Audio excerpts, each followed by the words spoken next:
Bom dia, boa noite, boa tarde, tudo bem com vocês? Espero que estejam, tiver vai ficar para a glória de Deus. A doutrina da Trindade tanto distingue o cristianismo das demais regiões, quanto une o cristão em todo o mundo. Católico e protestante têm o mesmo entendimento em relação à manifestação de Deus Pai e Deus Filho no mundo. Ambos também compreendem que o Espírito Santo é o Espírito de Cristo, que dá vida à Igreja, e, entretanto, há divergência entre os dois segmentos em relação a como isso acontece. Os protestantes entendem que a obra do Espírito Santo acontece, em primeiro lugar, no interior, resultando em mudança no coração e na mente. Por esse motivo, Lutero reafirmou insistentemente que o cristão é justificado pela fé, somente, não pelas obras praticadas. A teologia romana, em contrapartida, afirma que a obra do Espírito Santo é externa e objetiva. De acordo com os romanistas, se uma pessoa é batizada corretamente, ela recebe dom do Espírito Santo e é nascida de novo, independente da opinião dela a respeito disso. Para os católicos, sem as obras não há evidência da fé, pois exterioridade, segundo eles, estimula e fortalece a esperança. Para os romanistas, Lutero estava dizendo que bastava a pessoa crer para ser salvo, independente do seu comportamento corresponder à sua profissão de fé ou não. Os reformadores, na verdade, com base em Romanos 6, empregavam que se a pessoa é nascida de novo, seu comportamento, suas obras serão um reflexo natural dessa realidade. Mas se o Espírito Santo não mudou seu coração, nem todas as obras sacramentais juntas podem fazer alguém nascer de novo. A concepção evangélica não é outra senão esta. Quando uma pessoa nasce de novo, ela não passará em errar levianamente, porque sabe, quem está em Cristo é uma nova criatura. O antigo modo de pensar foi substituído por um novo entendimento. O cristão protestante sabe que depende de Deus para vencer o pecado, e sabe que é o Espírito Santo dentro dele que lhe dará condições de vencer as lutas e as tentações. Como apropriadamente afirma o professor da teologia, Geraldo Bray, é que mais nitidamente distingue um católico de um protestante é o senso da presença do Espírito Santo no ser, e isso se percebe às discussões acerca da salvação. O católico acredita que Cristo morreu objetivamente por o nosso pecado. Contudo, se quisermos ser beneficiados por esse sacrifício, precisamos recorrer à graça que está disponível por intermédio do sacerdócio da Igreja. Isto é, realizar as obras sacramentais. Sobretudo, por ela seria responsável por tornar a graça divina uma realidade em nossas vidas. Os evangélicos negam essa assertiva, pois entende que a graça divina é concedida ao homem pelo Espírito Santo. O Espírito Santo, em outra palavra, ainda sou um pecador. Por isso, qualquer justiça que eu possa vir a reivindicar não é minha, mas dele. Na linhagem da teologia reformada, ela é imputada a mim, não transmitida. Os protestantes acreditam que foram justificados de uma vez por todas, por meio da morte de Cristo na cruz do Calvário. Entendem o subsequente, o crescimento da vida cristã, como um processo de santificação que acompanha o salvo enquanto ele viver. Os católicos, por sua vez, entendem que justificação e santificação são fases opostas de uma mesma moeda, ou seja, uma pessoa é justificada na mesma medida em que é santificada. E a santificação, inclusive, pode medir seu nível de justificação. Por esse motivo, nenhum católico tem a certeza da sua salvação, pois nem mesmo os homens mais piedosos estão suficientemente santificados diante de Deus. Afinal, existe alguma possibilidade de a fé cristã se unir? Qual o futuro do diálogo entre os católicos e os protestantes?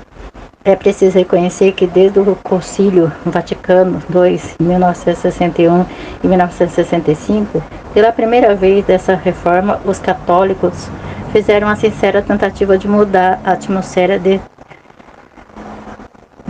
desconfiança e ódio mútuo.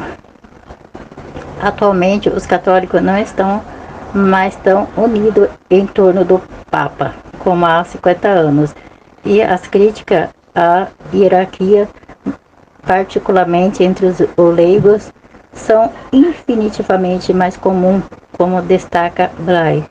Reformados tradicionais, como luteranos e presbiterianos, por exemplo, acusam os pentecostais de ainda viverem nos porões do catolicismo, por adotarem prática do seguimento romano.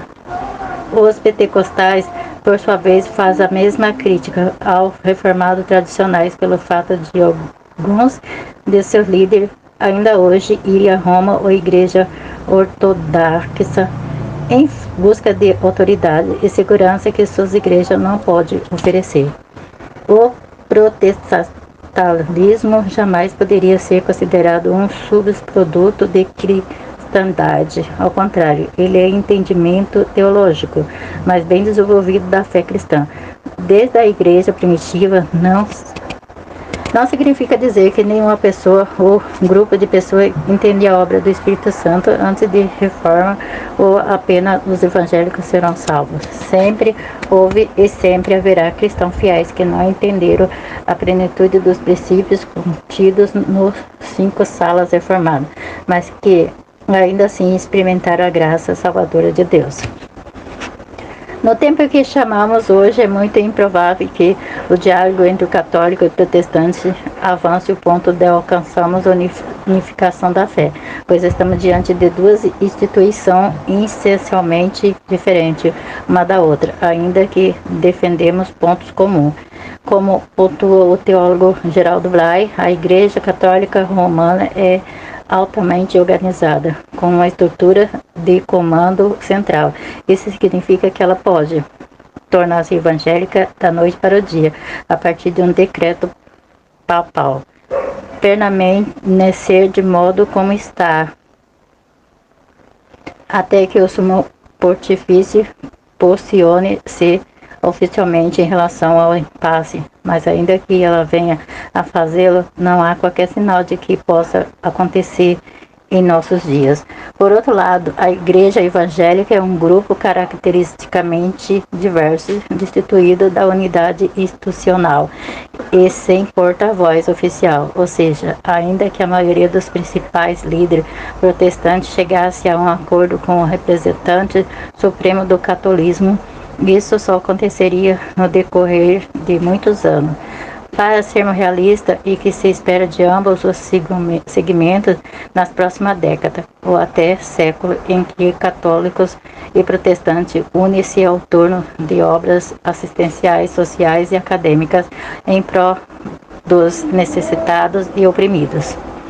É um engordo pensar que apenas a partir do século XVI a Igreja voltou a experimentar a manifestação do Espírito Santo. O Consolador não foi retirado do mundo depois de Constantino instituir o cristianismo como religião oficial e Império Romano. O mesmo Espírito que desceu sobre a Igreja primitiva é que não permitiu e não permitirá que as portas do inferno prevaleçam contra a noiva do Cordeiro. Glória a Deus, aleluia, louvado seja o nome do Senhor. Essa palavra se encontra em Ezequiel, capítulo 36, versículo 27, que diz: Eu porei dentro de vós o meu espírito e farei que andeis nos meus estatutos e guardeis o meu juízo e os observeis. Glória a Deus, aleluia. Deus poderoso, grande Deus. A justiça imputada predispõe que continuamos dependentes de Cristo em todos os sentidos, pois a justiça continua sendo dele, plena e exclusivamente. Se ela fosse transmitida ou infundida, em alguma medida passaria a haver nessa transmissão justiça em nós mesmos. fazemos nós, assim, participantes da salvação. Glória a Deus, aleluia. Louvado seja o nome do Senhor. Pai amado, Pai misericordioso, grande Deus, abençoa essas pessoas, meu Pai, que precisam, meu Pai, de Ti, meu Pai, que necessita da Tua ajuda, Senhor.